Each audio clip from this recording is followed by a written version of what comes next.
es decir, el equilibrio macroeconómico.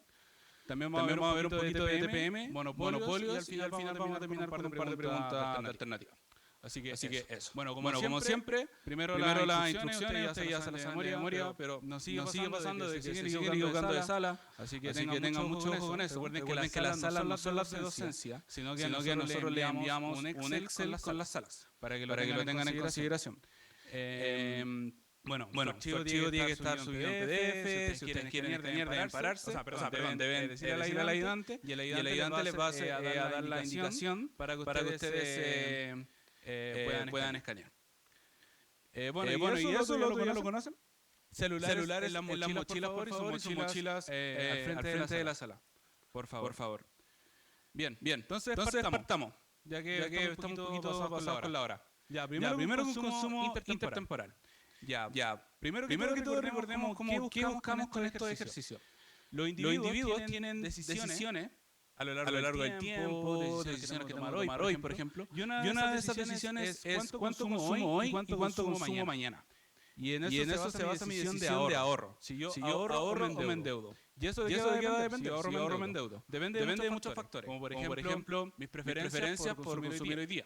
En general la gente es más impaciente y se endeuda para consumir hoy y después tiene que estar pagando en el futuro. Así es en general la gente es impaciente. También depende de una tasa de interés. Porque si por ejemplo tengo una tasa de interés que es lo bastante alta, eso me va a dar incentivos a mí para ahorrar.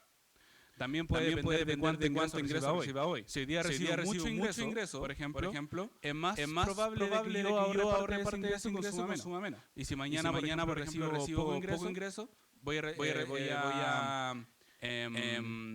a ahorrar para el futuro, ya que en el futuro voy a tener menos ingresos. Yo lo que quiero es suavizar mi consumo. Esa es una de las decisiones más importantes que se debe tomar. Entonces son varios factores que afectan el consumo si yo consumo hoy o consumo mañana. Entonces tenemos como ustedes saben, ciertas funciones, como por ejemplo estas dos. La primera es una Cobb-Douglas, la segunda es una logarítmica. Y es básicamente cómo nosotros podemos modelar las funciones. Nosotros usamos un modelo más simple, que es un modelo de dos periodos, donde yo decido cuánto consumir hoy y cuánto consumir mañana. Tengo una tasa de interés R, a la cual yo me endeudo. Y siempre todo lo que esté hacia el futuro lo tengo que multiplicar por esta tasa de interés. Bueno, tenemos las curvas de indiferencia, como las ven acá. ¿Por qué se llaman de indiferencia? Porque cualquier punto que esté en una de esas curvas es igual de preferido que todos los demás. Por eso se llama curva de indiferencia. ¿Por qué?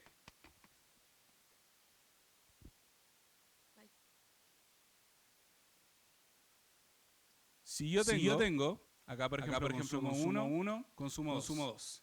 Este punto de acá me entrega la misma utilidad que este punto de acá. Los dos son iguales. Pero si yo tuviese un punto, por ejemplo, acá, este punto de acá es más preferido que cualquiera de los otros dos. En realidad acá hay infinitos, pero eso es para que ustedes entiendan. Entonces eso es lo que nos dice básicamente lo que es una curva de indiferencia. Que todo lo que esté en esta curva es igual de preferido. Y ahora, ¿qué es lo que nosotros buscamos? Buscamos el punto óptimo. El punto óptimo no siempre va a ser el que está al medio o algo así. Sino va a ser el punto que sea tangente a mi recta presupuestaria. ¿Se sigue viendo ahí? Sí. Ya. Entonces yo voy a tener una recta presupuestaria. No me quedo a mi derecha.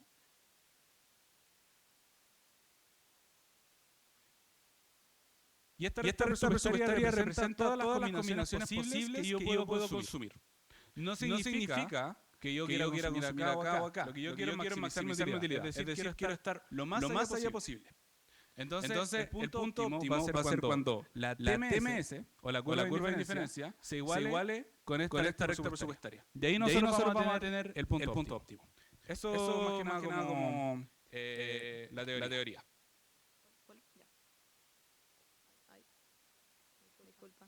Ya. Bueno, entonces nosotros tenemos la restricción intertemporal, después la vamos a derivar, así que no se preocupen, por si no la entienden. lo que es la TMS, que recuerden la TMS representa la pendiente de esta curva de indiferencia, y la condición de optimalidad, que es como lo más importante. Y eso básicamente buscamos, que fue lo que hice acá. Buscamos ese punto verdecito que está ahí. Ese sería nuestro punto óptimo y factible. Ya. Entonces vamos con un ejercicio matemático. No me voy a detener mucho en la explicación de la teoría, porque lo pueden ver en la ayudantía solidaria pasada. Ya, entonces dice... Considere un individuo que en el primer periodo tiene un ingreso igual a 60.000 unidades monetarias. En el segundo periodo tiene un ingreso igual a 120.000. El individuo puede endeudarse o ahorrar a una tasa de interés R igual 25%. La tasa marginal de sustitución está dada por lo que ven ahí, y su función de utilidad intertemporal es una Cobb Douglas súper simple. ¿Ok? Entonces dice, con base en lo anterior, responda. Encuentre la restricción intertemporal del individuo. Ya. Ahora necesito lápiz. Bien. Entonces, ¿cómo nosotros encontramos esta restricción intertemporal? Primero tenemos que entender que estamos en dos periodos. En el primer periodo, yo tengo un ingreso. Y este ingreso lo puedo dividir de dos maneras. O lo consumo hoy, o lo ahorro. Ese es ahorro. ¿Ya? Esto tenemos en el primer periodo. Y en el segundo periodo tenemos que yo tengo que consumir todo. Nosotros aquí asumimos que el individuo no deja herencia como un tercer periodo o algo así, sino que el segundo periodo se consume todo y no queda nada. Entonces, yo en el segundo periodo yo consumo el ingreso que recibí en este periodo, más el ahorro multiplicado por una tasa de interés, que sería 1 más R. Entonces yo con esto ya tengo dos restricciones, pero nosotros podemos hacerla una. ¿Cómo la podemos hacer? Despejando los S. Entonces tenemos que en el primer caso podemos despejar el S de la siguiente manera. Lo tenemos así, y para acá podemos despejarlo.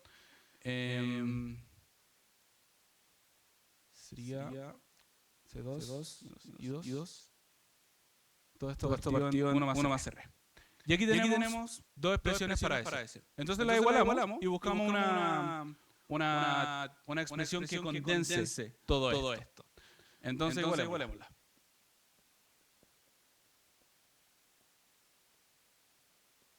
Ya. ¿Qué es lo que podemos hacer acá? Lo que podemos hacer es dividir todo esto. O sea, separar en realidad. C2 por 1 más R, menos I2 partido en 1 más R. Y acá lo que yo hago es pasar el I2 sumando para acá.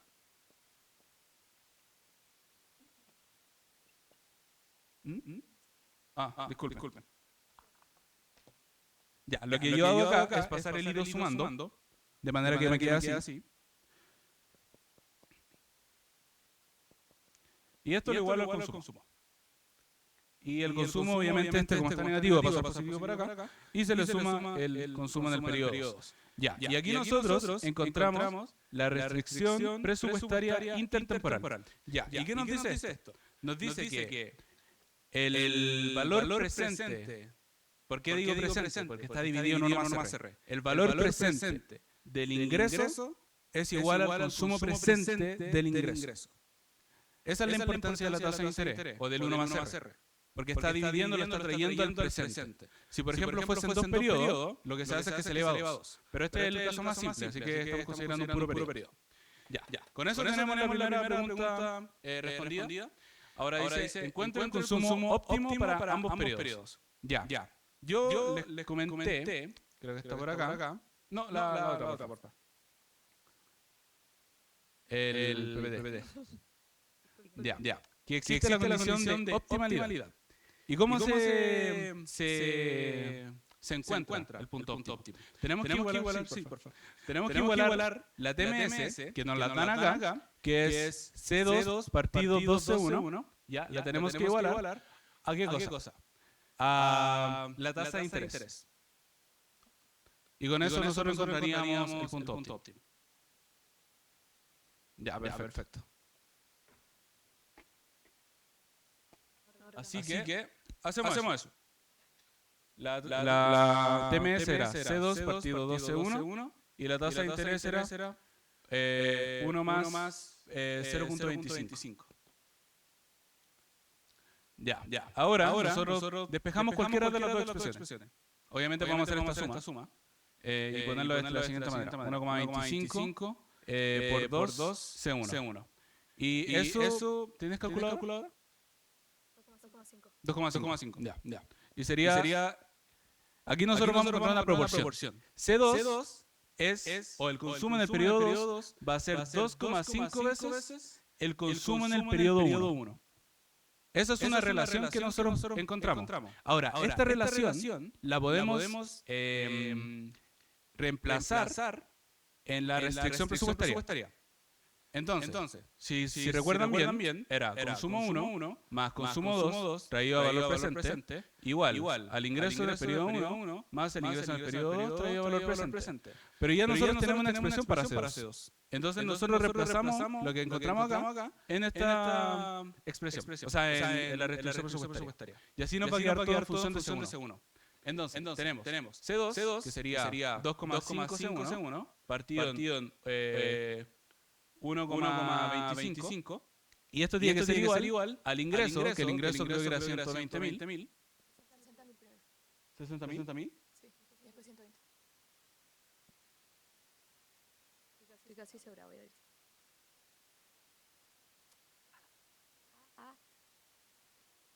Sí, 60.000. 60.000, ya. Esto era 60.000 y esto era 120.000 y traído a valor presente. Es decir, dividido por 1,25. Y listo. Ahora nosotros, si se dan cuenta, tenemos una ecuación con una pura incógnita y nosotros podemos despejar. Entonces, ¿cómo lo hacemos acá? 2,5 partido 1,25 es 2. Entonces tenemos 2C1. Y al final aquí vamos a tener 13C1. ¿Ya? Acá tenemos 120.000 partido 1,25. 96.000. Ya, entonces tenemos 60.000 más 96.000. 150 ya. Ahí sí me estás hablando. 156. Sí. Ya, y acá hacemos la suma y es 156.000. Y ahora podemos dividir C1 es 156.000 partido en 3. ¿Y eso da? 52.000. Ya. Y aquí nosotros encontramos el consumo óptimo en el primer periodo. Si se dan cuenta, lo único que hicimos fue, recapitulando, encontrar una expresión con las TMS, encontramos una expresión, la reemplazamos en la restricción presupuestaria. Aquí nos quedó una buena incógnita, porque todos los valores los conocemos. Despejamos, hicimos la matemática y llegamos al valor. Ahora, nosotros sabemos que en el periodo 2 se consume 2,5 veces lo que se consume en el periodo 1. Por lo tanto, el consumo óptimo en el periodo 2 sería 130.000. Y con eso ya tenemos los dos consumos óptimos. Ahora, si nosotros lo quisiésemos graficar, se lo voy a graficar acá. Voy a anotarlo acá para que no se me olvide.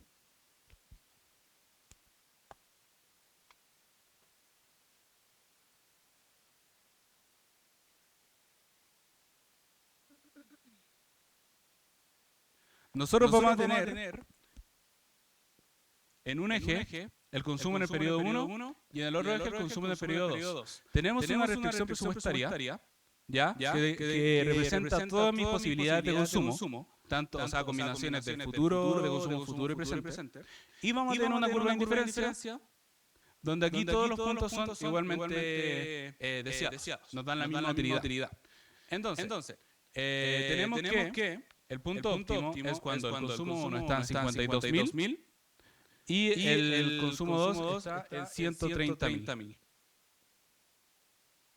Y nos quedaría de esa manera. Y ahí nosotros ya tendríamos casi todo el ejercicio hecho. Bueno, ahora dice, ¿el individuo se ahorra o se endeuda? ¿Por qué cree que pasa esto? Bien, primero, se ahorra o se endeuda. Recordemos que en el primer periodo el ingreso era de 60.000 y consume 52.000 en el primer periodo. Entonces estaría ahorrando 8.000 para el futuro. ¿Por qué creen que pasa esto? ¿Puedes ponerlo?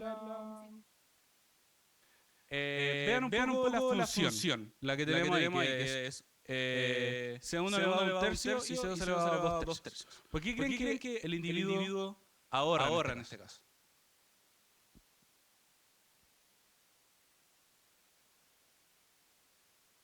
Claro.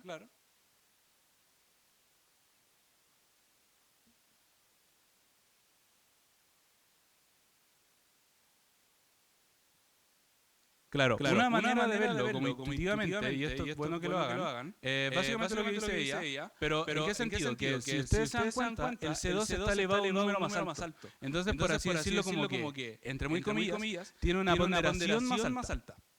A eso es lo que se refiere. Su ponderación es más alta. Por ejemplo, en el caso de la otra, las que son como la logarítmica, los alfas y betas representan como la ponderación que yo le doy. Entonces, por ejemplo, a veces el beta puede ser como nosotros le llamamos el factor de descuento intertemporal. Que este factor lo que representa es básicamente que soy impaciente. Porque, por ejemplo, me tiene que entregar tanta utilidad, pero yo le bajo utilidad solamente porque en el futuro. Entonces, por eso. Ahora, ¿qué pasaría acá en esta función si, por ejemplo, el C1 tuviese 2 tercios y el C2 tuviese el 1 tercio? Ahí pasaría probablemente al revés. Pasaría que el individuo va a querer endeudarse, porque valora mucho más el consumo presente que el consumo futuro. Acá en este caso, valora un poco más el consumo futuro que el consumo presente. ¿Se entiende? Perfecto. Y la última pregunta dice, ¿qué pasa si la tasa de interés aumenta en 40%? No haga cálculos. Solamente explique intuitivamente.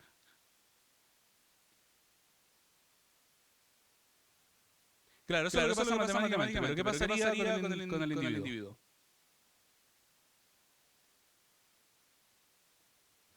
Lo escuché por ahí. Ya, pero lo que hace es que ahorra más. Porque le subieron la tasa de interés mucho más. Entonces, ¿qué es lo que pasa acá? ¿Qué es lo que sucede? Es que el costo de oportunidad del dinero. Es decir, que yo tenga ese dinero me vale más.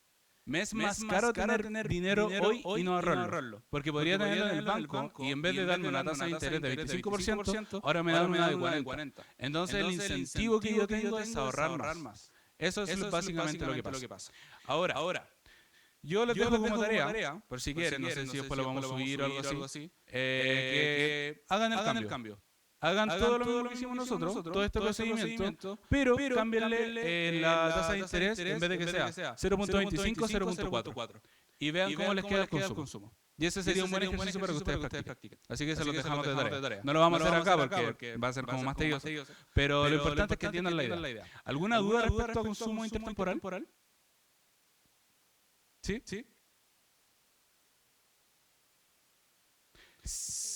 Sí, les van a dar la TMS porque la TMS se saca derivando. Y acá no lo van a hacer derivar. Al menos ni en micro.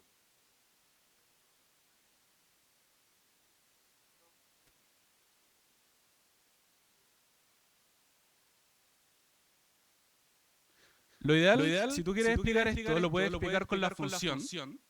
Puedes explicarlo de harta manera. Lo más correcto sería decir que valora mucho más el consumo en el periodo 2, porque está elevado a un mayor número. También lo podéis decir porque la tasa de interés es alta, una tasa de 25% igual es alta. Entonces, esa puede ser como la explicación más formal, podría ser el tema de la ponderación. Pero tú podés, mientras más información pongáis en la respuesta, mucho mejor porque hace un análisis más completo. ¿Alguna otra duda? Perfecto. Bueno, acá tienen todo el desarrollo igual. Y ahora le doy el pase a la Easy. Ya, ahora vamos a ver oferta y demanda agregada que yo sé que entró en algún control y lo vimos también en, o sea, lo vio Cristian con Franco en un horario de consulta, ¿ya? No me quiero detener tanto en la parte de materia porque sé que han estudiado y van a clases, entonces saben, ¿ya? Y para hacer el ejercicio matemático que está bien largo, y acá es como donde están los más problemas. Pusimos también este ejercicio porque viendo el examen del año pasado fue uno de consumo intertemporal y uno de oferta agregada. ¿Vimos el examen con Cristian? No. ¿Puede pasar que no salga? Sí. para que estudien todo, ¿ya? Lo más importante de demanda agregada y oferta agregada que van a saber ahora es, y que tienen que saber es qué cosas componen la demanda agregada, ¿ya? Y acá tengo mi torpedo, pero siempre es como lo mismo, va a ser, si estoy en una economía cerrada, es decir, como que no hablo con nadie, ni un país me da nada, y estoy como en una isla sola, voy a tener el consumo, ingreso y gasto, ¿ya? Y si se dan cuenta, ahí no funciona. Pero ahí hay X menos M, ¿ya? Eso es cuando tengo una economía abierta. Es decir, por ejemplo, como en todos los países en general en el mundo, por ejemplo, no sé, en Chile uno puede comprar algo que viene de Estados Unidos porque lo importan. ¿Cierto? Creo que estoy. Ya. Y eso es X menos M. X son las exportaciones y M las importaciones. ¿Ya?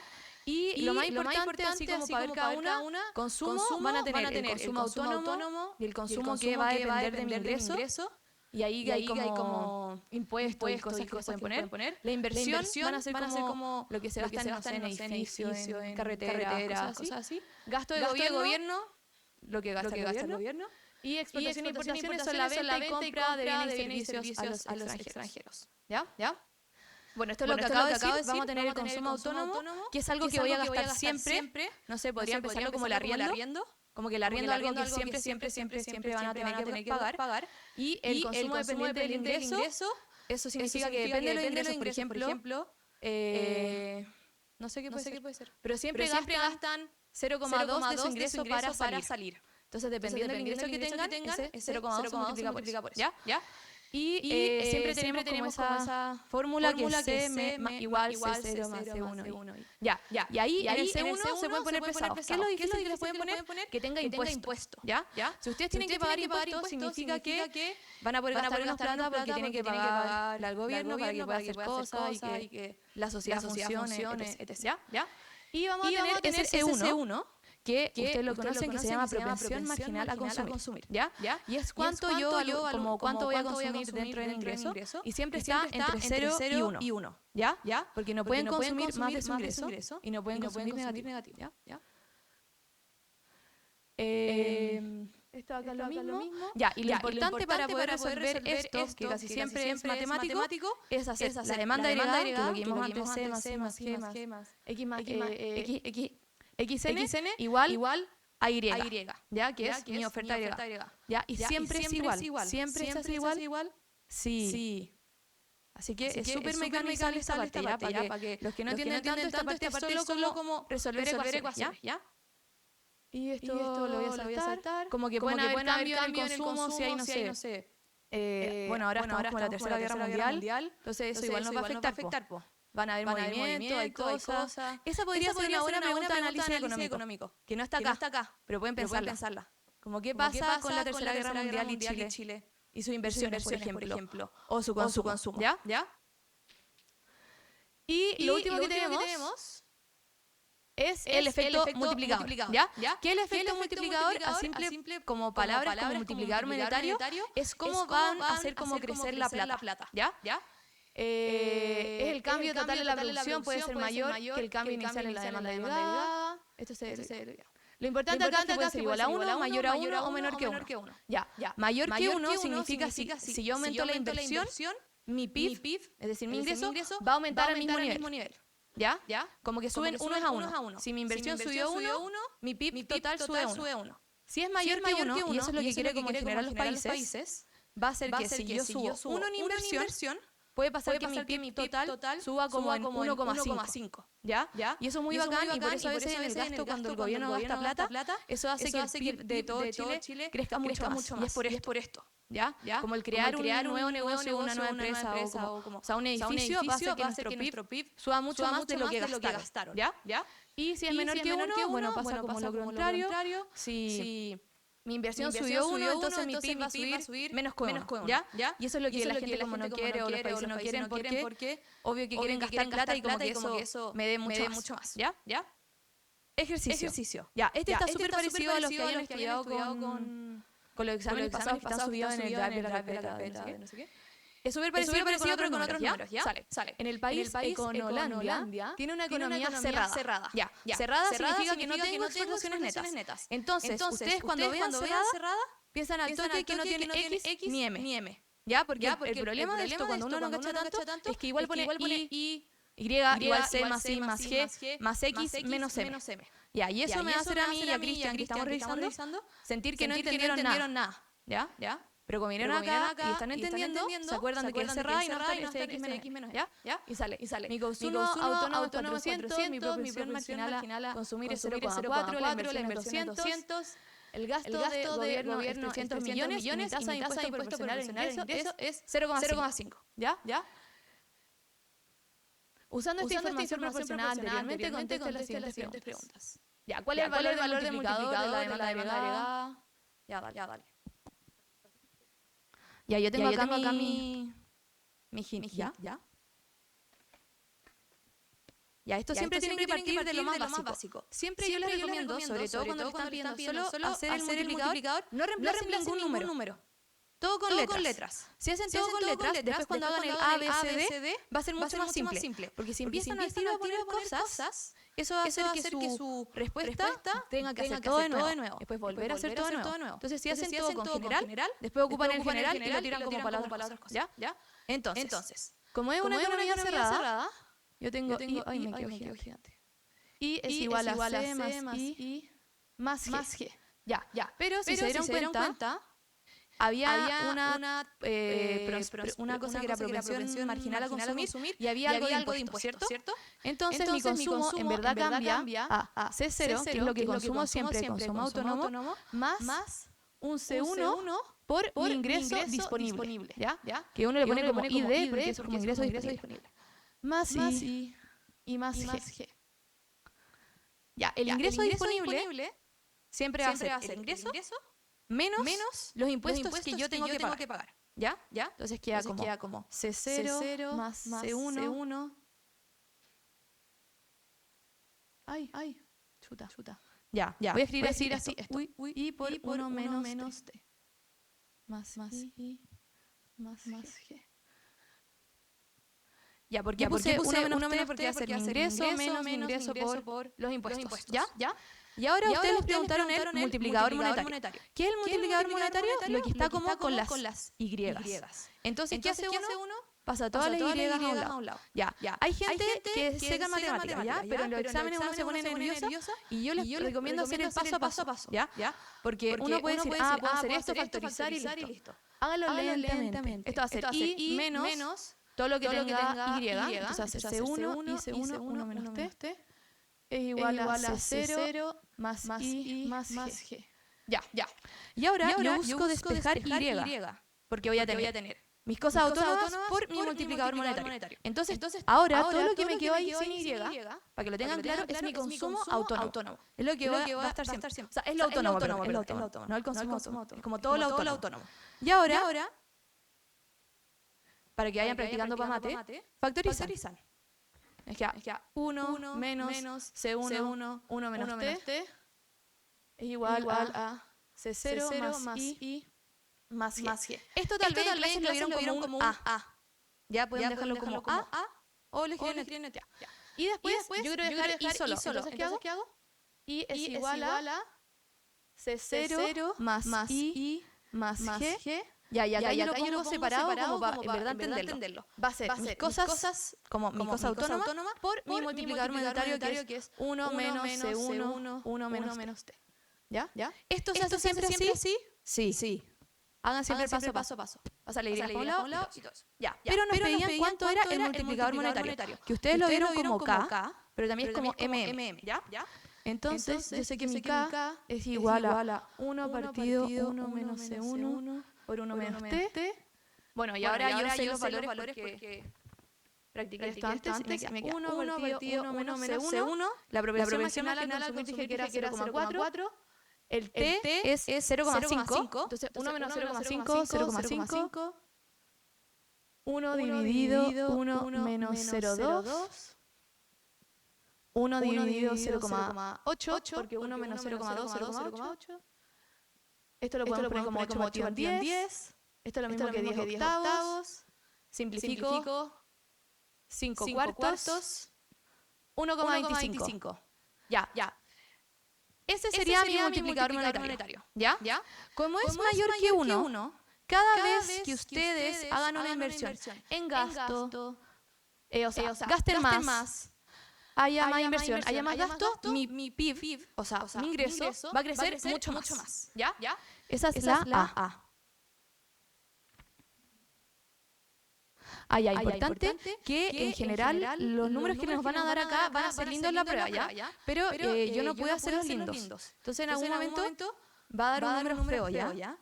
No se asusten. En el examen no va a pasar eso. ¿A qué me refiero? Va a quedar como 1,2. ¿Ya?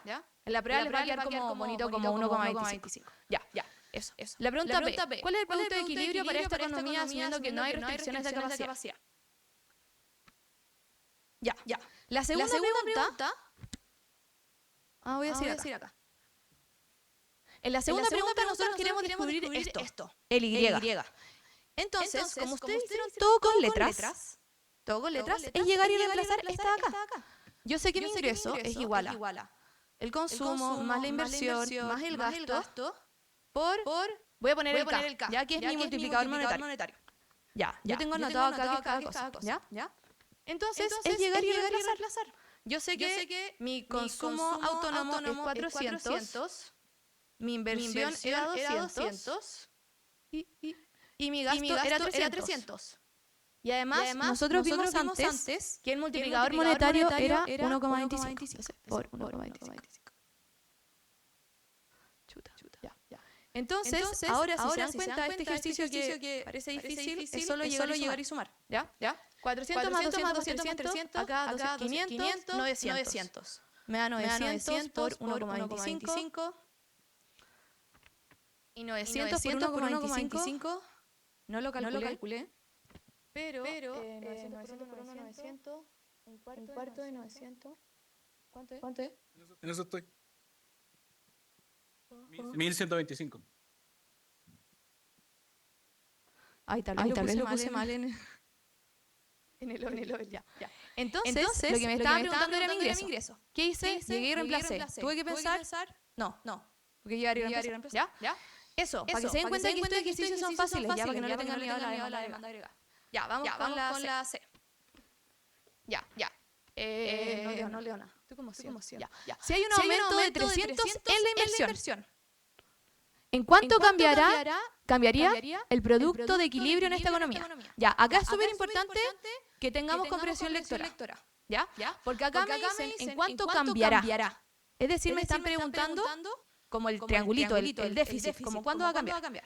Y la otra pregunta que me pueden hacer es en cuánto queda el nuevo ingreso. ¿Ya?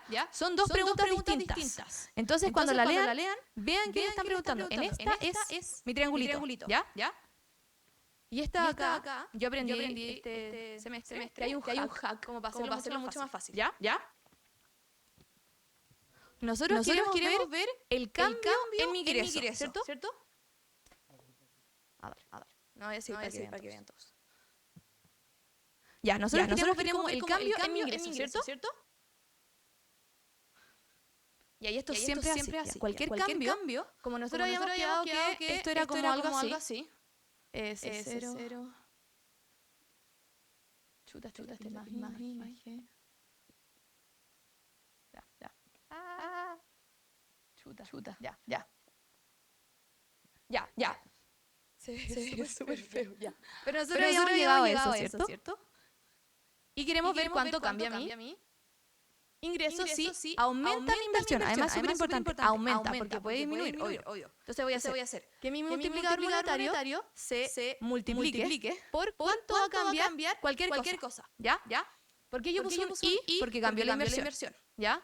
Si fuera G, sería G, como todo se va a cambiar. Entonces, me va a quedar que mi ingreso, que es lo que yo estoy buscando, porque no sé cuánto es, va a ser igual a 1,25, que es nuestro multiplicador monetario, por cuánto cambia mi inversión. ¿Ya? Y ese sí lo calculé y me cambia en 375. Ya, y acá podría venir una pregunta extra como ¿por qué pasa esto? No sé qué, como ¿por qué si yo invierto en inversión en 300, ¿por qué me sube a 375 mi ingreso total? Y ahí ustedes responden porque el multiplicador monetario es mayor que 1, entonces aumenta en mayor proporción. ¿Ya? Pero si se dan cuenta, uno resuelve esto en dos líneas. ¿Ya?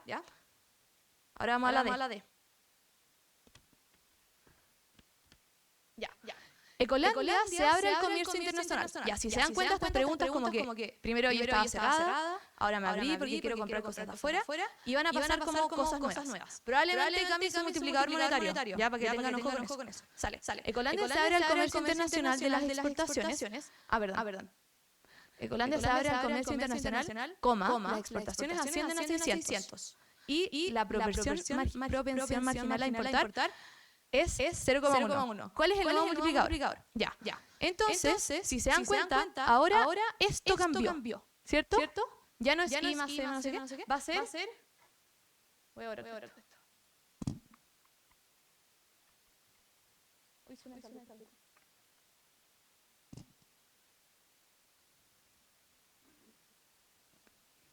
Ya. Ahí estoy cerrada. No quiero hablar con ningún país. ¿Qué hago ahí? No sé, los países vienen a mi país y me compran cosas. Exporto vino, bla. ¿Ya? Entonces cambia. Súper importante que esto lo hagan de nuevo con letras. Porque en la E van a pedirles calcular muchas cosas, ¿ya? Entonces, si lo hacemos así, va a ser mucho más fácil. Ya. Y esto sigue lo mismo que antes. Cuando usted no le dice que cambie los impuestos, va a seguir siendo lo mismo. Entonces voy a tener que esto va a ser el consumo autónomo por C1, por Y, por 1 menos T, más inversión, más G, más las exportaciones. Ya, acá es importante que le dijeron que había una propensión marginal a importar. Entonces, mi M, que es negativo, va a ser Y por mi propensión que me dijeron. ¿Ya? Súper importante acordarse que las importaciones son negativas. ¿Ya? Eso. Hago lo mismo que antes. Ahora si se dan cuenta, tengo esto con Y y esto con Y. Lo paso para el otro lado. Me queda Y es igual a menos C1 menos T. Y acá estos menos pasa como más. YM es igual a C0 y más G más X. Factorizo, me queda 1 menos C1, 1 menos T, más M. Voy a ponerlo como A, ya, porque no quiero escribir tanto, ¿ya? Pero todo esto es A, ¿ya? Entonces me va a quedar que I es igual a A por 1 partido 1 menos C1, 1 menos T, más M. ¿Encontramos el multiplicador monetario? Casi. Porque nos falta reemplazar. ¿Ya? Entonces... Pésima idea. Y ahora llevo y reemplazo. Yo sé que mi nuevo K, le voy a poner K estrellita. O sea, K prima. Me va a quedar 1 menos C1 que era 0,4. T era 0,5. Entonces 1 menos 0,5, 0,5. Más 0,1. 0,4 por 0,5, 0,2. 1 menos 0,2, 0,8. Ya, acá me queda un número feo. ¿Ya?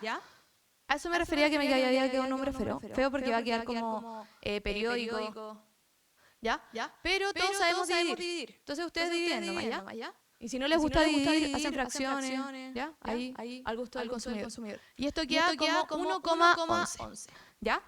Entonces, mi nuevo multiplicador monetario va a ser 1,11. Listo. ¿Van entendiendo? Ya, bueno. Ya, y la E en todas las partes siempre es la más latera. Porque en general es como de análisis o de escribir muchas cosas. Sale.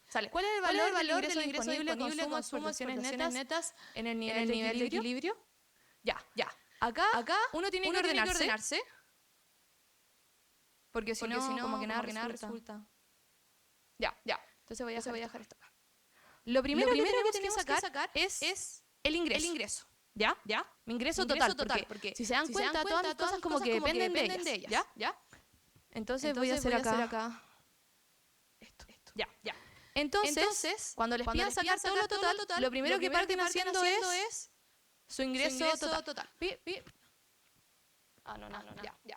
Entonces voy a tener que el ingreso, yo sé que es K' por las cosas autónomas. Ya, entonces me va a quedar 1,11 por mis cosas autónomas que eran ahora. El consumo autónomo, inversión, gasto, exportaciones. Voy a ponerlo acá. Ya, entonces me va a quedar 400 más 200 más 300 más 600. ¿Ya? 400 más 200 más 300 más 600. 5, 1100, 1500. ¿Ya? Y 1500 por 1,1. 1,11. Es que no tengo. Esto va a ser 1,11 por 1500. Va a ser como 1600 algo. 1665. 1665. Ya, no quedó tan feo. ¿Ya? Entonces encontré mi ingreso. Pero las preguntas me preguntaban por mi ingreso disponible. Sí, gracias. Ya, ingreso disponible, consumo, exportaciones netas. ¿Ya? Entonces vamos al ingreso disponible. Esta es mi ID. Yo sé que el ingreso disponible es mi ingreso menos mis impuestos. Y yo sé que acá mis impuestos dependen de mi ingreso. Entonces, I por T. Entonces me va a quedar I por 1 menos T. Eso va a ser ingreso, por eso hay que sacarlo antes, porque lo voy a ocupar ahora. Mi ingreso es 1665 y mi impuesto era 0,5. 1 menos 0,5, 0,5. Ya, y este sí, ahí lo hice con otro número. Me da 832,5. Sí, ya. Entonces este es mi ingreso disponible. Después me pedían mis exportaciones netas. Sí, ya. Y por último me pedían mis exportaciones notas. Que es la XN que ustedes siempre ven. ¿Y qué son las exportaciones netas? Mis exportaciones menos mis importaciones. Si ustedes se acuerdan, exportaciones eran 600 y mi importación dependía de mi ingreso. Entonces de nuevo voy. Esto era Y por M. Entonces me va a quedar 600 menos mi ingreso, que era 1665 por M, que era 0,1. Ya, y eso me queda... 166,5. ¿Y la suma? Menos. Esto me queda 433,5. 433,5. Ya, y creo que ahí respondí todas las preguntas que habían. ¿Cuál es el valor de ingreso, exportaciones netas? Sí, estamos perfectos. Ya. Entonces, ¿qué les pido yo cuando ustedes hagan esto, que puede ser una pregunta del examen? Pongan que están calculando en cada cosa. No sean como yo. Sean ordenados. Este es el único que le puse nombre. Pero pongan como título, ingreso. Título, ingreso disponible. ¿Ya? Porque así van a facilitar la corrección y van a hacer que no tengan que mandar a corregir. Ya. Eso. ¿Entendieron bien? Ya, si alguno tiene alguna duda. Este acá es el ingreso por la apropiación marginal a importar. Sí.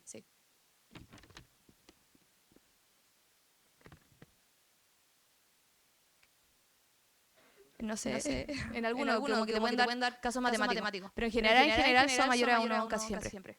O igual a 1. La mayoría de las veces.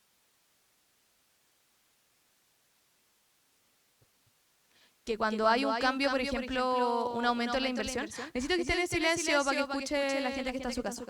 Cuando hay un aumento, por ejemplo, en inversión, mi ingreso no va a subir tanto en esa proporción. Si el ingreso subió, o sea, si la inversión subió en 100, por ejemplo, va a ser que mi PIB, mi Y, no suban 100, suban, no sé, 90.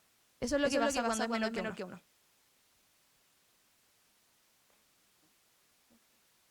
Ahí, dale.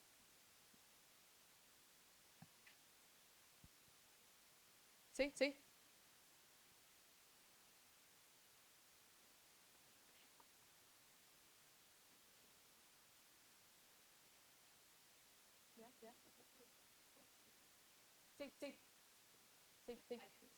Sí, sigue siendo lo mismo.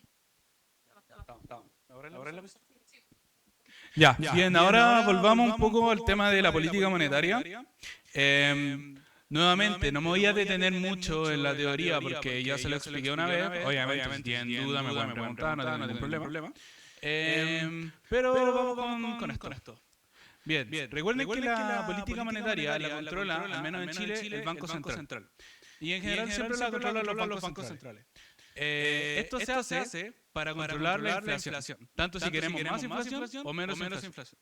Eso va a depender de las características de cada economía. Bien. Bueno, ustedes ya saben, la tasa de interés representa un costo de oportunidad del dinero. Es decir, si aumenta mi tasa de interés hoy, significa que mantener ese dinero en mis bolsillos me es más caro. Porque lo podría tener en el banco y me podría estar dando más plata. A eso se refiere con aquí es el costo de oportunidad del dinero. Entonces yo si quiero ahorrar, puedo ir al mercado financiero. Ustedes pueden ir a un banco, etcétera, pueden tomar un depósito a plazo, pueden invertirlo, etcétera. Y les va a dar una tasa de interés. También se pueden endeudar, por ejemplo, con créditos, con tarjetas de crédito. Y ustedes tienen que pagar una tasa de interés por haber ocupado ese dinero hoy, pero lo pagan mañana. Por lo mismo, por el costo de oportunidad de la tasa de interés. Entonces la tasa de interés vendría siendo como un premio.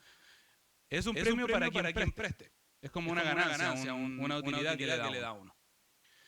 Así que bueno, tenemos los mecanismos de transmisión. Uno por el costo del crédito, es decir, si... esto no hay contexto. Esto es para cómo se transmite la TPM del Banco Central hacia las personas. Entonces, por ejemplo, una es aumentando el crédito. ¿A qué se refiere con esto? O sea, aumentando los precios de un crédito. Si aumentan mi tasa de política monetaria, entonces las tasas de los bancos van a ser más altas. Si las tasas de los bancos son más altas, yo soy menos propenso a pedir un crédito. Porque si pido un crédito, tengo que pagar más después. Tengo que pagar un premio mayor a la persona que me está prestando. Entonces, esto incentiva a que yo no consuma o a que yo no pida un crédito. Por ejemplo, ahí después hay un gráfico. La tasa de interés llegó a estar en 12,25% en un momento. Después viene el gráfico ahí. Llegó a estar en ese valor. Imagínense las tasas de los bancos, porque las tasas de los bancos son un poquito más altas. Por ejemplo, no sé, 13%. Imagínense pedir un crédito para, para comprar, si ustedes son una empresa, para comprar un auto, una nueva camioneta, por ejemplo.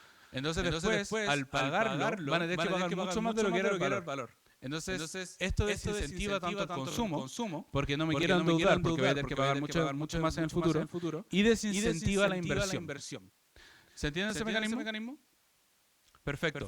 El segundo mecanismo es el de la riqueza. ¿Recuerdan que cuando nosotros hacíamos el análisis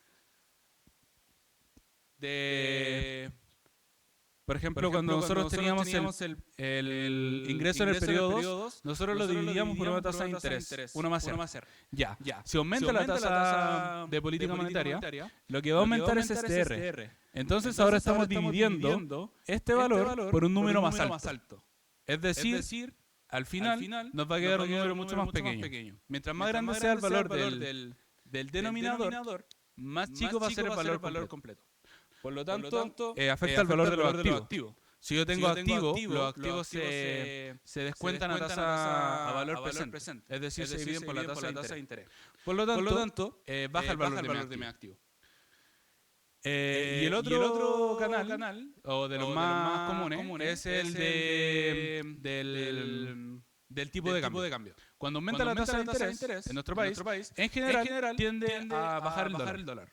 ¿Por qué? Porque entran más dólares. Se hace más atractivo ahorrar en Chile. O se hace más atractivo ahorrar en nuestro país.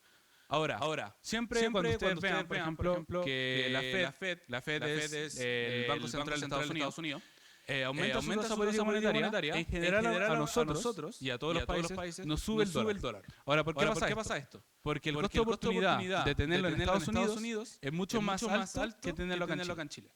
Entonces me conviene más llevar mis dólares a Estados Unidos y que me renten más.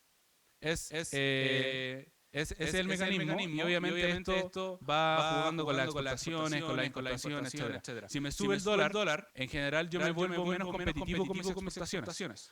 Porque ahora mis exportaciones son mucho más caras. Pero si baja el dólar, se me hace más barato de importar.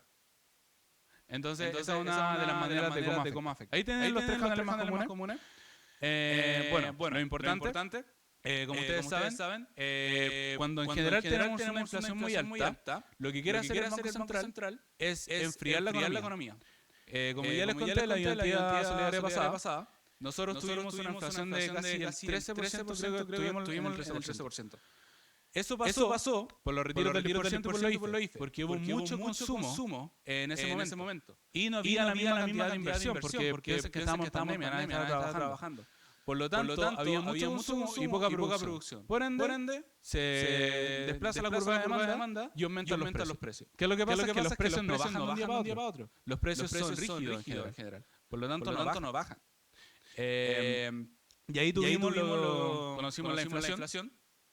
Y así el Banco Central lo que hace es que quiere que ustedes no consuman y quieren que las empresas no inviertan. ¿Para qué? Para que bajemos la inflación. Y eso es lo que hace el Banco Central. Y esa es la razón de ser y de existir la política monetaria. Bueno, sigue el 5%. La reunión fue el pasado martes y la mantuvieron el 5%. Así que eso no está desactualizado. Ya. Bueno, este es un ejemplo que también se lo traje la ayuda solidaria para la solemne, que es el mismo, que es básicamente cómo funciona la tasa política monetaria. Es bueno saberlo de esta manera, porque así tienen una idea cuando la piensen. Entonces, primero tenemos que la inflación sube. Por ejemplo, 2020, 2021, los retiros del 10%, etc., la inflación subió. Entonces el Banco Central ve que la inflación sube y aumenta la tasa política monetaria. La aumenta, ¿y qué es lo que hacen? Los bancos aumentan también su tasa por el spread. El spread es este diferencial de tasas entre que me prestan y yo presto. Básicamente es como la ganancia que yo tengo por prestar. Es la diferencia. Entonces, sube la tasa de colocación, que es la tasa que le ponen a la gente que quiere pedir un crédito en el banco. Y esto genera dos acciones. Uno, que las familias consumen menos. Y dos, que las empresas invierten menos. Por lo tanto, la demanda agregada cae, lo que reduce la presión sobre los precios y se enfría la economía. Y esto hace que la inflación baje. Como ustedes sabrán, nuestro Banco Central lo ha hecho muy bien. La inflación ya está en los 4%. Pensar que tuvimos los 13%. Así que este mecanismo funciona. Es un mecanismo real. Funciona. Bien. Ahora vamos con una pequeña pregunta de análisis económico. Dice, ¿qué relación existe entre la TPM y la inflación en Chile? ¿Qué efectos tiene una alza o baja la TPM sobre el consumo y la inversión en Chile? Básicamente lo que estamos conversando recién, lo que yo le estaba diciendo recién. Como ven, en este gráfico, la TPM llegó en mayo de 2021 a estar en 0,5. 0,5, es decir, menos del 1%. Y ahora está, y en octubre de 2022 alcanzó el 11,25%. Esto es racional totalmente. ¿Por qué? Porque queríamos enfriar la economía. Entonces, ¿cuál es la inflación? La relación que existe entre la TPM y la inflación es que básicamente la TPM sirve para regular esto. Segundo, ¿qué efectos tiene un alza o baja la TPM sobre el consumo y la inversión? Si aumenta la TPM, el Banco Central lo que quiere hacer es que ustedes consuman menos y que las empresas inviertan menos. Si la bajan, quieren hacer el efecto contrario. Por eso teníamos una TPM tan baja, porque queríamos que nuestra economía empezara a dinamizarse, a surgir. Si el Banco Central quiere dinamizar la economía, lo que hace es que baja la TPM. ¿Para qué? Para que ustedes puedan consumir y para que las empresas puedan invertir. Básicamente el efecto contrario. Bueno, ahí tienen como la respuesta. Aquí tenemos otra pregunta. Dice, en el contexto de la política monetaria actual en Chile, ¿por qué es importante que el Banco Central mantenga su credibilidad y autonomía? ¿Cómo influyen estos factores en la efectividad de la política monetaria? Argumenten con base en los conceptos vistos en clase. Una de las razones, podría decirse, por qué Argentina tiene tanta inflación es porque nadie confía en su Banco Central. Porque el Banco Central de Argentina imprimía mucho dinero. Esto estoy hablando que viene de años atrás, no es algo nuevo. Entonces la gente no creía en su Banco Central. Imprimían plata. Por ejemplo, otro caso podría ser Venezuela. Venezuela también imprime mucha plata. ¿Está mal imprimir plata? Depende de cómo está la economía. O sea, obviamente no vamos a imprimir más plata y el país se va a hacer más rico. No, eso no es lo que sucede. Pero se puede imprimir plata sin necesidad de inflación. Todo depende de las características. Pero, por ejemplo, un país que abusa de eso podría ser Argentina. Argentina abusó de esto. Entonces, nadie cree en su Banco Central y nadie quiere invertir en Argentina. Esa es la realidad de las cosas. A nadie le importa Argentina, la verdad. O sea, financieramente hablando, económicamente hablando. En ese sentido. Pero ¿cuál es la diferencia con Chile? Chile siempre tuvo una política monetaria austera y siempre se preocupó de la inflación. Entonces, yo como inversionista extranjero, piensen ustedes como inversionistas extranjeros, ¿van a preferir invertir en Argentina, donde tienen un mayor riesgo de tasa de interés, o van a preferir invertir en Chile? Obviamente en Chile. Entonces la confianza que tienen los bancos centrales es fundamental para el buen funcionamiento de la economía. Si por ejemplo el Banco Central toma decisiones irracionales con lo que está pasando en el mundo o con lo que está pasando en el país, nadie le va a creer. Y en realidad los inversionistas no absorben los cambios de tasa de interés. Por lo tanto, la tasa de interés, o sea, la tasa política monetaria no tendría efectos o tendría efectos muy nulos en la economía. Esa es la razón de por qué los bancos centrales deben tener esa confianza. Y también, si ustedes sabrán, el Banco Central de Argentina no es autónomo. No significa que no sea estatal. Los bancos centrales sí son parte del Estado, pero son autónomos. ¿Qué quiere decir esto? Que la política monetaria la decide gente independientemente del gobierno que esté de turno. ¿Por qué podrían pensar esto ustedes? Porque, por ejemplo, lo que se da mucho en Argentina es que subían la tasa política, imprimían más dinero para que después en la próxima campaña tuviese más recursos el próximo candidato. Entonces lo que hacía era una razón de política, de economía política. Yo le doy más recursos para que el próximo periodo gobierne mi partido. O mi coalición, etcétera. Entonces yo imprimo más dinero y después los otros ofrecen más cosas y tienen más apoyo. Entonces es como también si lo piensas como populismo y muchas cosas acá metidas en este tema. Pero básicamente es eso. Es cuánta confianza le damos a los bancos centrales. Gracias a que nuestro Banco Central es autónomo, esto no pasa. Siguiendo. Bueno, ahí está toda la explicación. Y ahora terminamos con lo de tasa política monetaria y voy un poco con monopolios. Ya. Bien. Monopolios o el monopolio es un caso particular de competencia imperfecta. Recuerden que nosotros en un momento estudiamos lo que es la competencia perfecta, que en la competencia perfecta todos los recursos se asignan de manera eficiente.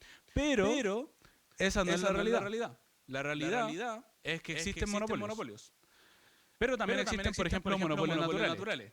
Por ejemplo, en Chile y en la mayoría de los países existe el monopolio del agua o el monopolio de la luz. Pero ¿por qué se le llama natural? Básicamente porque si hubiesen muchos distribuidores de agua o muchos distribuidores de luz, sería muy caro mantener eso.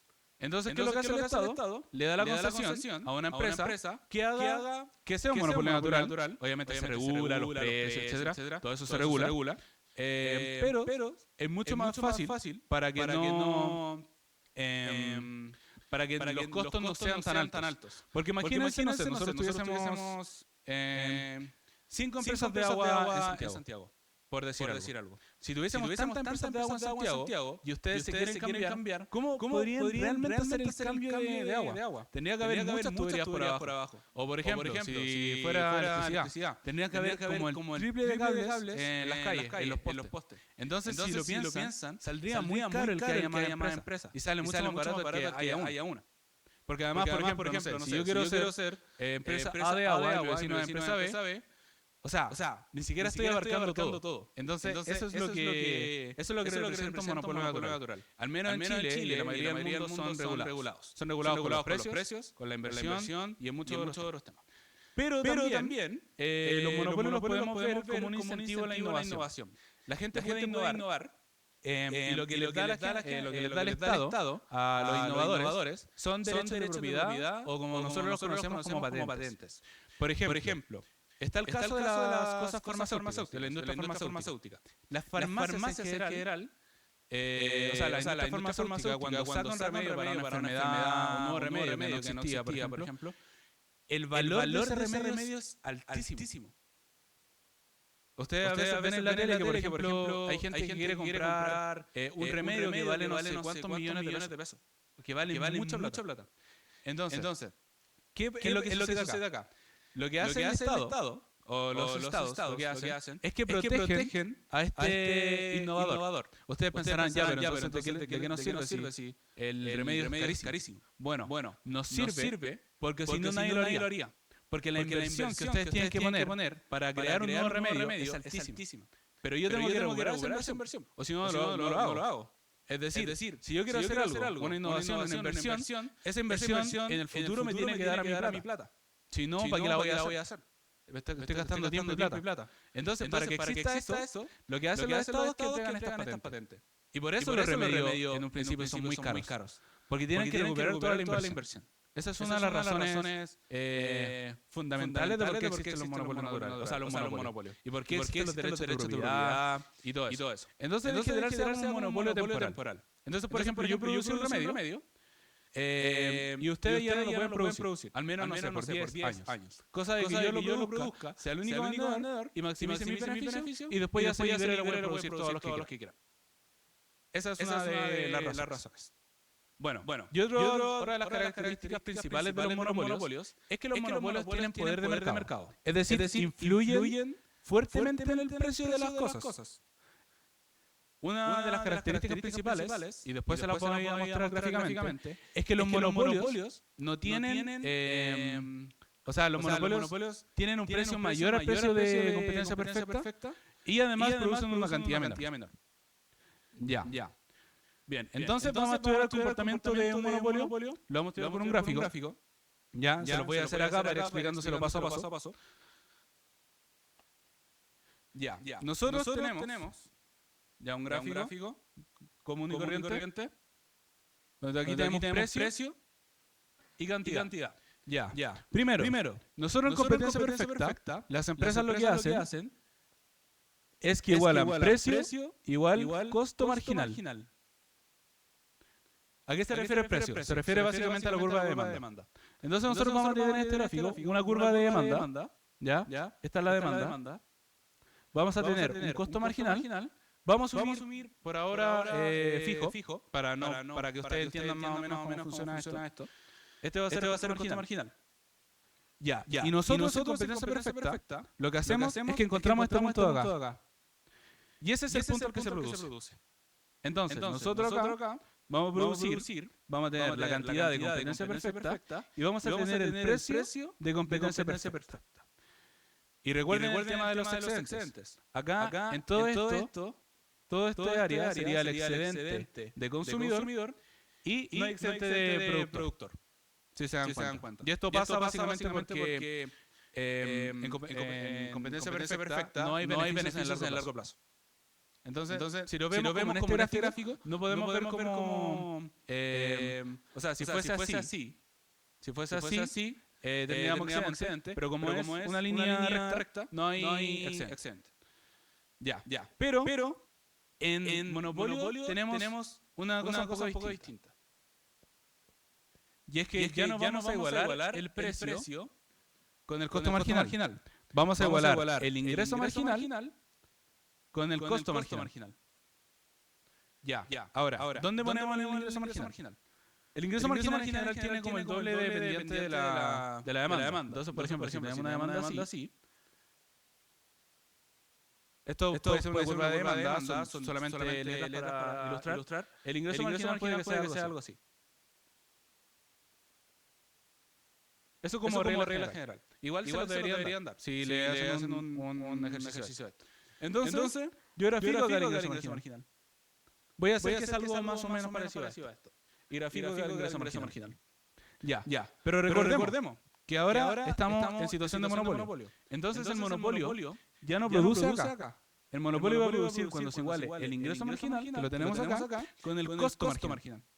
Entonces va a producir en este punto de acá. Ese va a ser el óptimo del monopolio. Y vamos a tener una cantidad QM por M de monopolio. Ya. Si se dan cuenta, esta cantidad es menor a la cantidad de competencia perfecta. Se ve claramente en el gráfico. Pero el monopolio no va a vender a este precio. Va a vender al precio de la demanda de acá. y acá a este precio va a vender. ¿Qué es básicamente lo que hicimos en términos matemáticos? Lo que encontramos nosotros es esta cantidad. Esa cantidad es la que encontramos. La encontramos y reemplazamos este Q en la curva de demanda. ¿Ya? Esto lo voy a poner ahí. Reemplazamos ese Q en la curva de demanda. Y con eso nosotros lo que encontramos es el precio de monopolio y la cantidad de monopolio. Ya. Ahora, análisis gráfico. Y aquí voy a usar un poco más de colores para que lo vean mejor. ¿Recuerdan que antes teníamos todo este área que era el excedente consumidor? Ahora vamos a tener un área mucho más pequeña, que es básicamente todo esto de acá. Ese es el excedente consumidor en monopolio. El monopolio gana todo esto de acá. Miren, gana mucho. Y se produce una pérdida irrecuperable de eficiencia. Esta pérdida irrecuperable de eficiencia es básicamente que estamos nosotros en este punto. Entonces estamos pagando un precio más alto y estamos vendiendo menor cantidad. Por lo tanto, primera conclusión. El monopolio, al ser un caso de competencia perfecta, produce pérdidas de eficiencia. En el análisis gráfico lo podemos ver mejor. ¿Se entendió? ¿Alguna duda sobre esto? Puede que sea un poco complicado, porque igual esta materia se pasa un poco más profunda en el intramicro, pero yo creo que es fácil de ustedes para entender esto.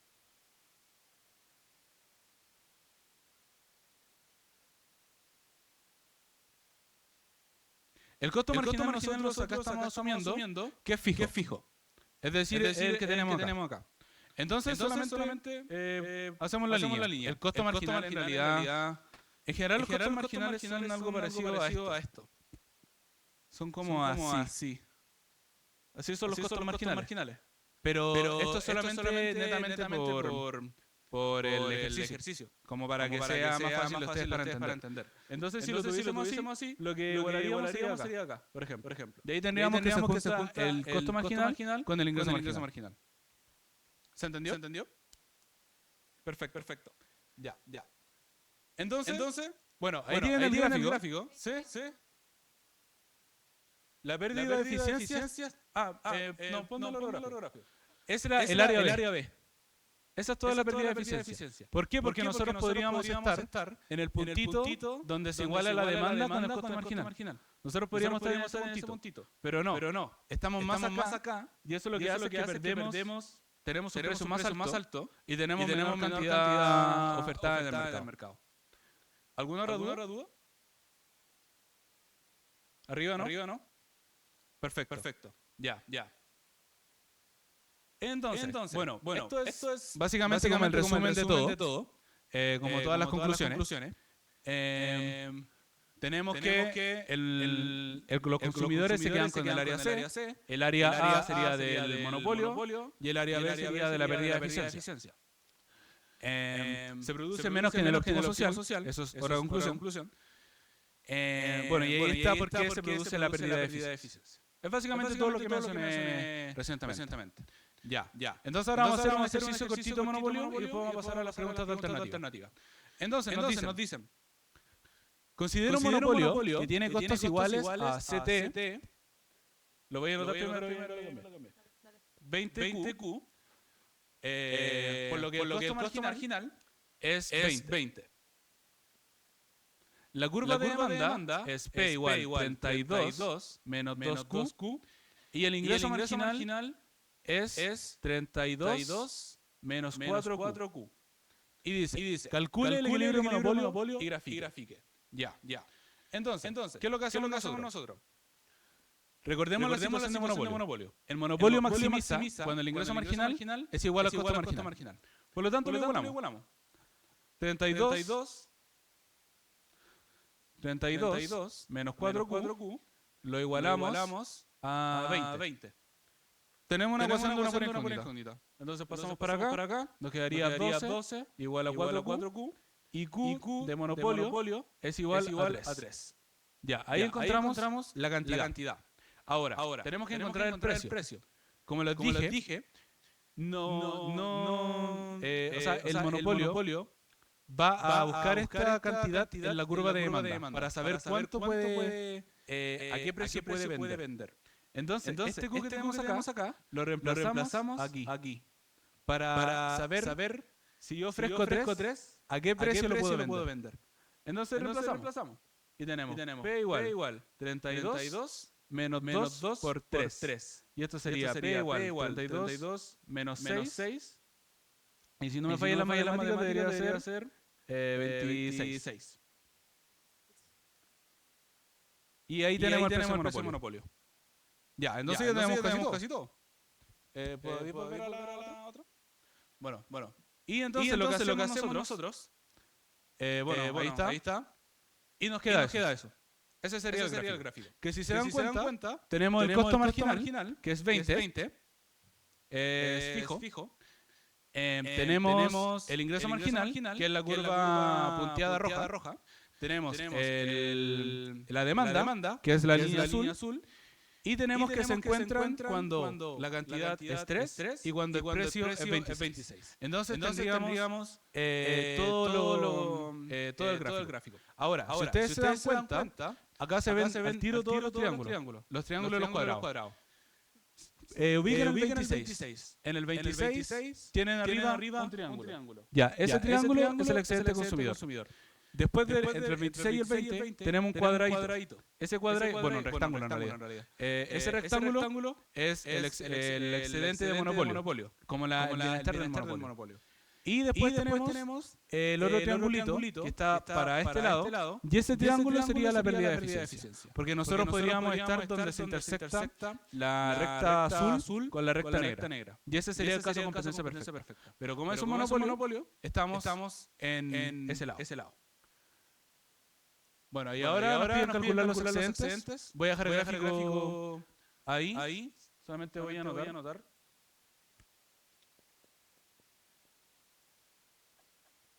Bueno, si ustedes recuerdan, esto es como calcular el área de un triángulo.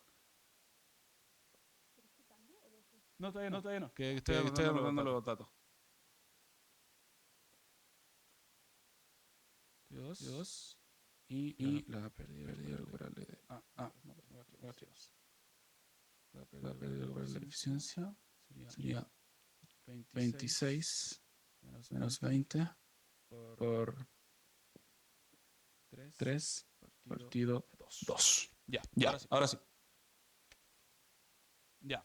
Aquí anoté lo que son los cálculos para el excedente consumidor y para el excedente de productor y la pérdida de eficiencia. Ya, ahora. ¿Cómo lo hacemos? Recordemos que tenemos triangulitos. Entonces son áreas nomás. Para el excedente consumidor calculamos el área del triángulo, que ustedes lo pueden ver solamente reemplazando. Perdiendo los valores que tienen en el gráfico. Y esto les queda 32 menos 26, que sería 6. Por 3, que sería 18, partido en 2, sería 9, si no me equivoco. Ya.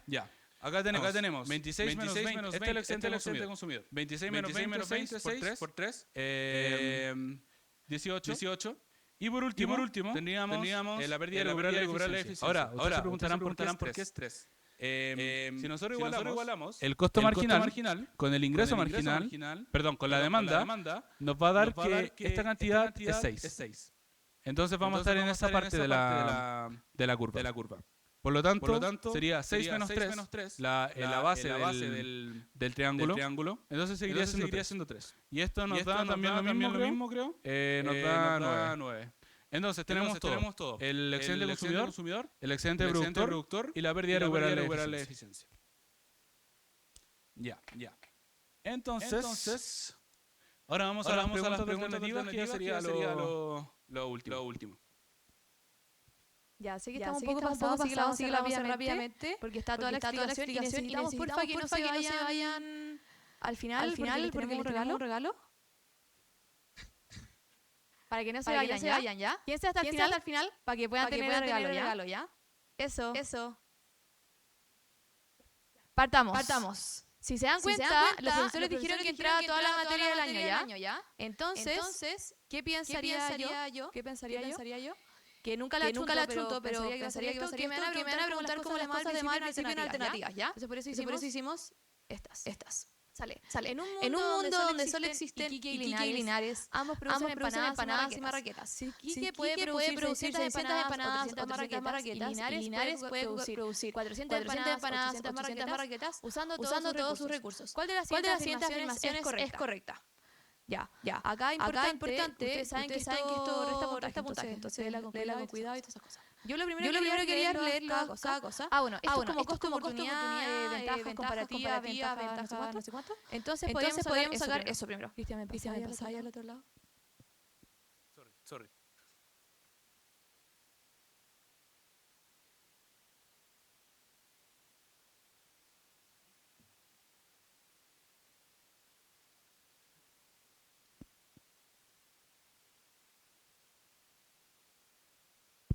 Ahí está. Ya. Tengo Iquique y tengo Linares. Ya. Iquique. ¿Está mi papel? Ya, acá está mi torpeo. Ya. Iquique hacía 600 empanadas y 300 marraquetas y 400 empanadas, 800 marraquetas. Ya, lo que voy a hacer es ver como cuánto me cuesta una empanada, cuánto me cuesta una marraqueta, como dependiendo de la otra. Entonces lo único que uno hace es hacer 600 dividido 300 me da 2 y 300 dividido 600 que me da un medio. Y acá hago lo mismo, 400 partido 800 que me da un medio. Y este que me da 2. Ya, ¿por qué hago esto? Porque quiero ver quién como que gana más. O como a quién le conviene hacer empanadas y a quién le conviene hacer marraquetas.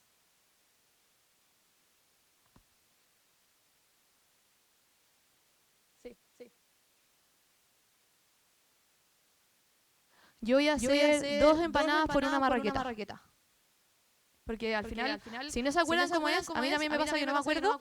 Simplifico. Caleta y me queda 2 partidos en 1. Entonces, 2 empanadas que es lo de arriba vale una marraqueta. ¿Ya? Eso es simplificar. Ya. Y entonces lo que uno hace es comparar quién gana. Por ejemplo, en el negocio de las empanadas, el 12 es más grande que 1. Entonces gana este. Y en el mercado de las marraquetas gana Linares. ¿Ya? ¿Volví a la alternativa? Ya, entonces, si leemos, sale. La A. Linares tiene una ventaja comparativa a la producción de marraquetas. Sí, ya. Iquique tiene un menor costo de oportunidad en la producción de marraquetas. Ambas ciudades tienen la misma frontera de posibilidades de producción. Iquique tiene ventaja absoluta en ambos bienes. Si se abre el comercio, Linares debería especializarse en empanadas. Y ustedes dicen que es la... Bien. Ya, bien. Eso es. Ahí sale más explicado, pero es literalmente eso. Y ahora Cristian va a hacer el siguiente.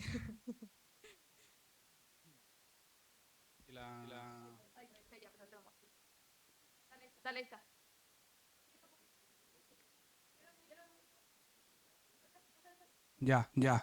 Ya, vamos con esto. Esto es lo que estamos hablando delante. A mí me gusta mucho el tema de la política monetaria, así que por eso lo explico yo.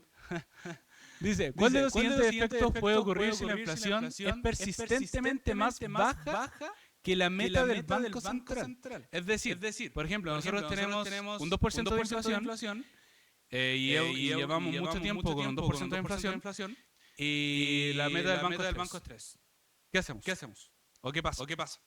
Dice, la política monetaria pierde margen de acción en escenarios recesivos. B. Los salarios reales tienden a subir automáticamente. C. El consumo se desacelera porque los precios suben muy rápido.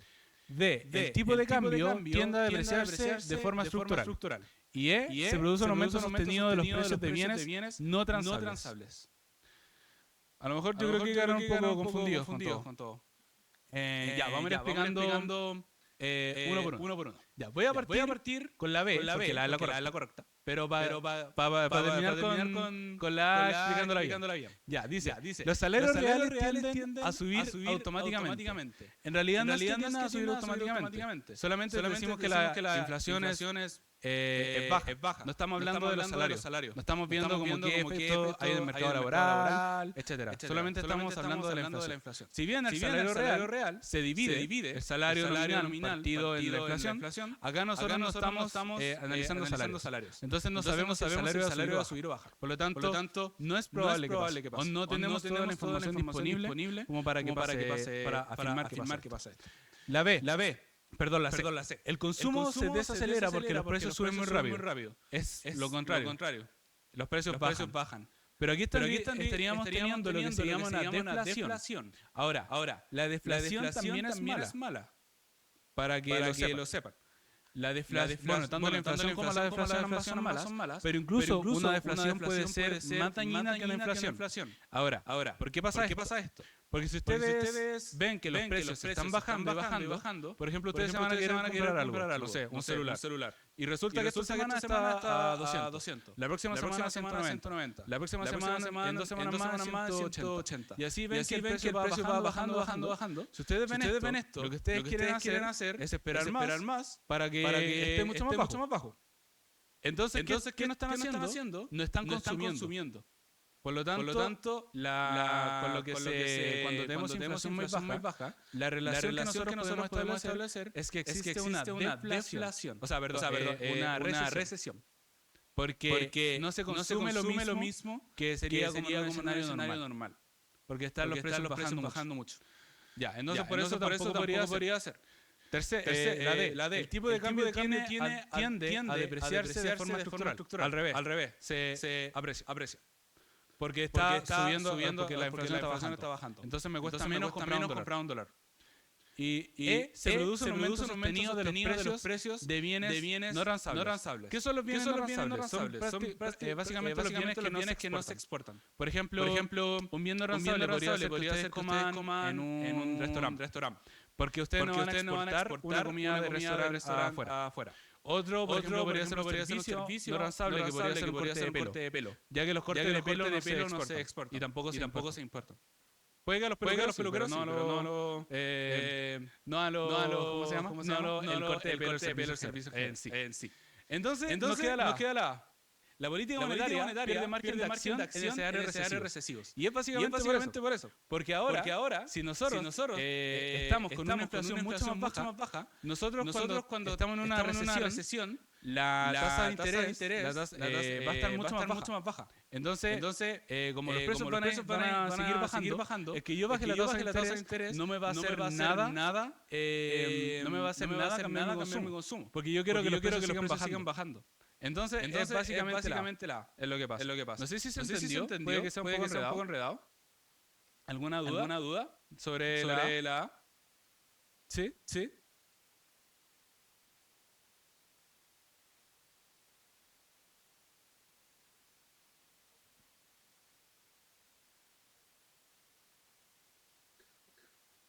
¿En una recesión? Pregunta ella que en la recesión la gente empieza a sacar plata de los bancos. Y sí, puede ser, porque la gente se asusta. Entonces imagínense, no sé, está ya la Tercera Guerra Mundial. Y sucede que ustedes tienen su plata en el banco. Y justo bombardearon ese banco en otro país. ¿Qué van a hacer ustedes? Van a sacar la plata. Entonces, claro, es como un ejemplo burdo, pero es para que lo entiendan. Como que cuando hay periodos de crisis o periodos donde no hay certeza económica, donde hay incertidumbre económica, la gente tiende a sacar la plata del banco por temor a que se pueda venir una recesión y los bancos puedan quebrar. Por ejemplo, lo que pasó en la crisis subprime, que la crisis subprime quebró uno de los bancos más grandes del mundo, que fue el Lehman Brothers. Y la gente no alcanzó a sacar su plata. Pero ¿cómo se llama? El Estado cubrió toda la plata que tenía la gente del Lehman Brothers. Entonces puede pasar. ¿Sí?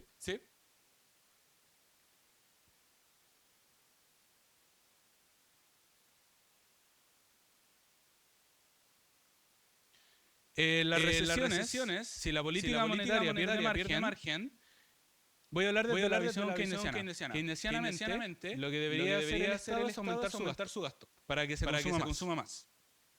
Eso es lo que keynesianamente debería pasar. ¿Por qué les digo keynesianamente? Porque es como lo que le enseñarían acá. No me voy a meter como en polémica y cosas así, pero keynesianamente lo que tendría que hacerse es que el gobierno aumente su gasto para que ustedes tengan más plata disponible. ¿Se entiende? ¿Alguna otra duda? La D dice el tipo de cambio tiende a depreciarse de forma estructural. Ya. ¿Qué es lo que sucede? Es que cuando los precios bajan, el tipo de cambio no se deprecia, al contrario, se aprecia. Es decir, se me hace más barato, por ejemplo, comprar un dólar. Es más barato para mí comprar un dólar. Entonces mi tipo de cambio no se deprecia, al contrario. Sucede totalmente lo contrario. Se aprecia. ¿Otra duda? ¿Respondí tu pregunta? ¿Otra duda? ¿No? Perfecto. Y ahora sí, la última y después la sorpresa. Ya. Sale. Benjamín fue despedido de su trabajo como operador de maquinaria industrial debido a la automatización del proceso productivo. Desde entonces ha estado buscando empleo, pero no encuentra uno similar. Pese a que la economía ha comenzado a recuperarse. ¿Cuál de las siguientes alternativas describe mejor la situación de Benjamín? Ya la voy a leer y ahí gritamos cuál es. La situación de Benjamín se puede catalogar como desempleo cíclico, ya que fue despedido durante un periodo de bajo crecimiento. B. Benjamín está desempleado friccionalmente, ya que está cambiando voluntariamente de trabajo. C. La situación de Benjamín se puede catalogar como desempleo estructural, ya que su perfil laboral ya no es demandado en el mercado. Y D. Benjamín se considera inactivo ya que fue despedido y no ha encontrado un nuevo empleo. Piensen un poco.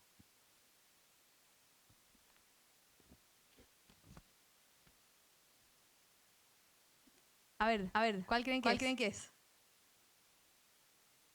Ya escuché C y A. ¿Quién vota la C? ¿Quién vota la A? Ahora nadie. Ya. Cuando hice esta pregunta se me había olvidado lo que es el desempleo estructural y cíclico. Entonces eso es lo importante de la pregunta, para que se acuerden. El desempleo cíclico es como una cosa natural que se da en las como economías. Por ejemplo, cuando estamos en Navidad, las empresas contratan a más gente porque necesitan que alguien envuelva regalos, ¿cierto? ¿Y qué va a pasar después de la Navidad? Van a echar a toda la gente que envuelve regalos. Entonces, ese es un desempleo cíclico. Yo lo necesitaba en ese tiempo y después no lo necesito. ¿Ya? En cambio, el desempleo estructural, y es lo que va a pasar cuando la inteligencia artificial se tome todos los trabajos, ¿ya? Que son cambios permanentes. ¿Ya? Por ejemplo, si automatizamos el recoger la basura, por ejemplo, ya no vamos a necesitar un auto que pase buscando un camión que pase buscando la basura. Entonces ya no vamos a necesitar a nadie de esas personas. ¿Ya? Como que son cambios permanentes, en general son en largo plazo, como que no se va a volver atrás. ¿Ya? Porque lo hacen que sea más fácil, más barato, etc. Entonces, dicha esta explicación y que Benjamín su proceso se automatizó. ¿Es la A o es la C? Bien, es la C. Ya, esa era la última. El regalo de todo esto. Eso es importante leerlo después. Es haber aprendido. Y que respondan este QR, por favor. A la gente que tiene iPhone no les va a funcionar. Así que los que tienen Android, por favor, si lo pueden reenviar al grupo de generación para que el próximo semestre hayan buenas ayudantías solidarias. Eso, adiós. Y queda un feedback. Chao. Gracias. Espérame, saquemos una foto porque me pidió la mica. Ya.